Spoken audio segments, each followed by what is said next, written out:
Hi everyone, my name is Carlos Balmaceda and welcome to my YouTube channel SQL Portfolio, where I want to help you become a skilled data analyst and create an impressive portfolio.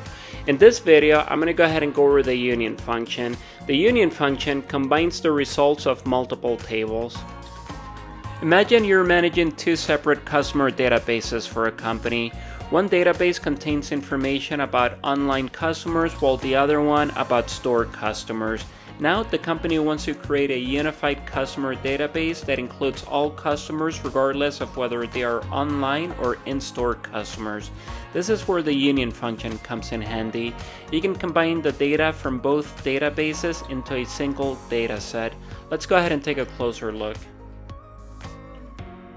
I'll be using BigQuery for this tutorial, but the syntax is similar across most SQL programs, so you can still follow along.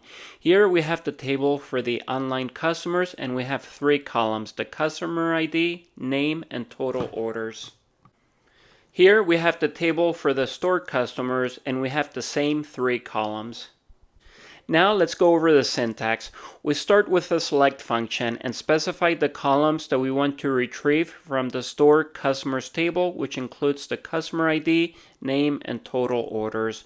Then we use the union all function, which combines data from both tables while including all rows even if there are duplicates. Continuing with the select statement, we use the same columns, customer ID, name, and total orders from the online customers table. By using union all, we merge the data from both tables. As you can see, it looks like we have duplicate rows as John is both a online and store customer.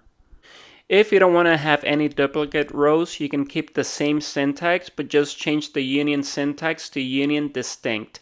Now we only see one line for John. If you need to include data from a third table, simply repeat the process by adding another select and from statement. Continue this pattern for as many tables as needed to merge the data from different sources. Now let's go over another scenario where the online customer table has 4 columns and the store customer table only has 3. Because the union syntax requires the columns to match, you wouldn't be able to run the union syntax for this example. However, there's a way to get around this. In this example, by adding the average revenue column to the store customer table, we can then match the columns and use the union function to combine the tables. The average revenue column for the store customers would just have a null value. In conclusion, the union function in SQL doesn't require the tables to have related columns like the join function. Instead, it combines the results of 2 or more tables into a single result set.